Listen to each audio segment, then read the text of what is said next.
ولسم قسم دعا د شیطانی وسوسو نه د ځان بچ کولو دپاره دعا دې ته څوک ضرورت لري؟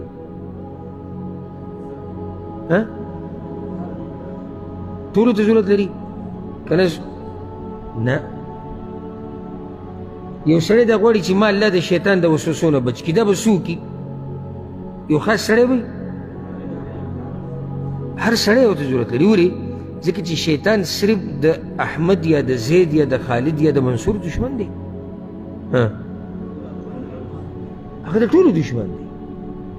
هغه د ټولو دشمن دی او ټولو ته به وسوسې راچي او کوشش به کوي چې خراب یې کړي نو هر وخت کې موږ دا ضرورت لرو چې الله موږ د شیطان د وسوسو نه څه کړي؟ بچ کړي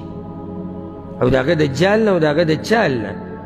او دا څومره نافرمانیانې چې په دنیا کې کېږي دا څومره نافرمانیانې چې رواني د شیطان پکې لاس دی که نه دی لاس؟ د شیطان پکې لاس دی نو دا دومره قیمتي دعا د سورة المؤمنون کې ده دومره قیمتي دعا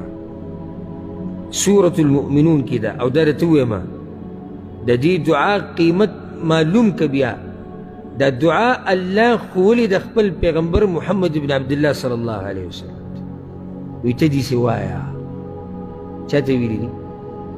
پیغمبر ته وي ته وایه داسې نو چې پیغمبر ته کومه دعا ښوولې به څومره قیمتي دعا دعا څه ده؟ رب اعوذ بک من همزات الشیاطین ای ربه زما پناهي غواړم په تا سره د وسوسو د شیطانانو نه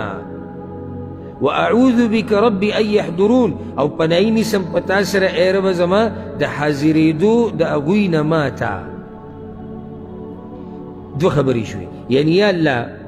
زه پناه نیسم په تا پورې یعنی ما بچ کا د شیطان د وسوسو نه من همزات الشیاطین او دویمه او یا الله د دې نه مې وساته چې د شیطانان زما خواله راشي او ما ته راجمع شي ځکه چې شیطانان چې ستا خوا ته راجمع شو نو څه به کوي؟ وسوسې به در راځي تا به ګمراه کوي نو تا الله ته دا وایي چې یا الله د دې دوه نه مې وساته د شیطانانو د راجمع کېدو نه مې وساته چې راشي زما خواله او حاضر شي او یا الله د شیطان د وسوسو نه مې وساته او الله ستا دا دعا قبوله کړي نو پاتې څه شو؟ چې الله تا د شیطان د وسوسو نه وساتي او شیطان د شیطانانو په تا باندې د راپڼ کېدو نه تا بچ کړي نو څومره ته کامیاب ترین انسان شوي څومره کامیاب او اسانه دعا ده ګورې داسې ګرانه نه ده رب اعوذ بک من همزات الشیاطین واعوذ بک رب ان یحضرون سورة المؤمنون کې دا دعا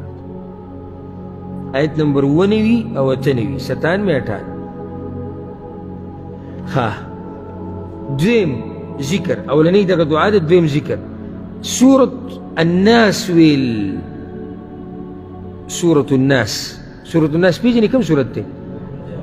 قل اعوذ برب الناس دلته دا سورت پوره ذکر شوی دی ورسره ترجمه هم ده ته پوره سورت نه ذکر کوم نه ترجمه خو دې سورت کې دا دی چې من شر الوسواس الخناس یا الله ومې ساته د شر د وسوسو اچوونکي نه څوک دی؟ شیطان دی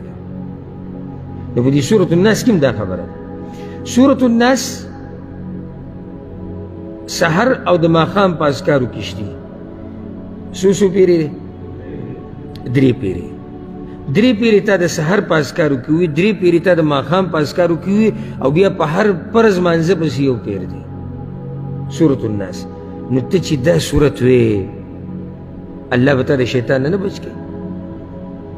خو چې ته په اخلاص سره وې په یقین سره وې او په اهتمام سره وې